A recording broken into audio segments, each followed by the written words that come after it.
1 Samuel 9.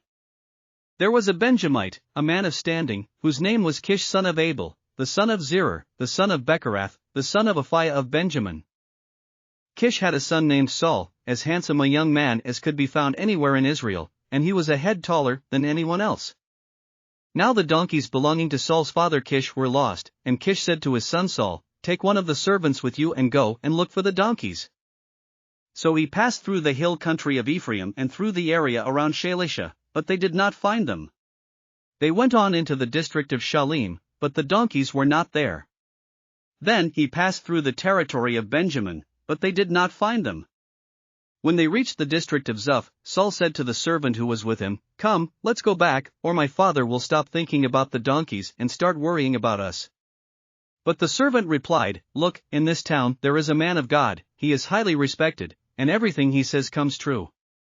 Let's go there now. Perhaps he will tell us what way to take."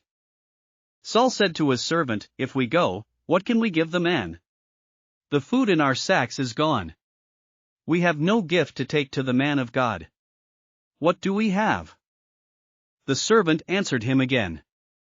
"Look," he said, "I have a quarter of a shekel of silver. I will give it to the man of God so that he will tell us what way to take." Formerly in Israel, if someone went to inquire of God, they would say, "Come, let us go to the seer," because the prophet of today used to be called a seer. "Good," Saul said to his servant. "Come, let's go." So they set out for the town where the man of God was. As they were going up the hill to the town, they met some young women coming out to draw water, and they asked them, "Is the seer here?"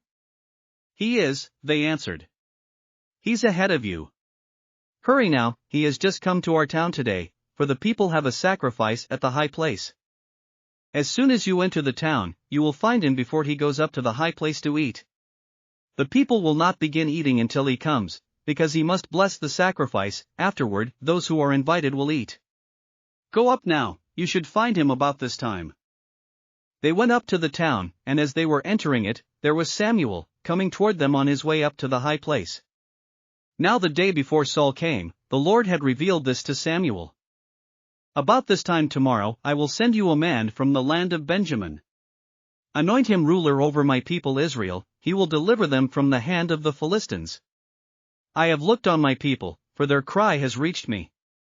When Samuel caught sight of Saul, the Lord said to him, "This is the man I spoke to you about, he will govern my people." Saul approached Samuel in the gateway and asked, "Would you please tell me where the seer's house is?" "I am the seer," Samuel replied. "Go up ahead of me to the high place, for today you are to eat with me, and in the morning I will send you on your way and will tell you all that is in your heart. As for the donkeys you lost 3 days ago, do not worry about them, they have been found. And to whom is all the desire of Israel turned, if not to you and your whole family line?" Saul answered, "But am I not a Benjamite, from the smallest tribe of Israel, and is not my clan the least of all the clans of the tribe of Benjamin? Why do you say such a thing to me?" Then Samuel brought Saul and his servant into the hall and seated them at the head of those who were invited, about 30 in number. Samuel said to the cook, "Bring the piece of meat I gave you, the one I told you to lay aside." So the cook took up the thigh with what was on it and set it in front of Saul. Samuel said, "Here is what has been kept for you. Eat, because it was set aside for you for this occasion from the time I said, I have invited guests." And Saul dined with Samuel that day. After they came down from the high place to the town, Samuel talked with Saul on the roof of his house. They rose about daybreak, and Samuel called to Saul on the roof, "Get ready, and I will send you on your way." When Saul got ready, he and Samuel went outside together. As they were going down to the edge of the town, Samuel said to Saul, "Tell the servant to go on ahead of us," and the servant did so, "But you stay here for a while, so that I may give you a message from God." Thanks for listening to another chapter of the Bible. At My Faith Fuel, we believe a good coffee fuels your faith and energizes your day. Please visit myfaithfuel.com to explore our delicious coffee blends. Part of each purchase goes to training worshipers around the world.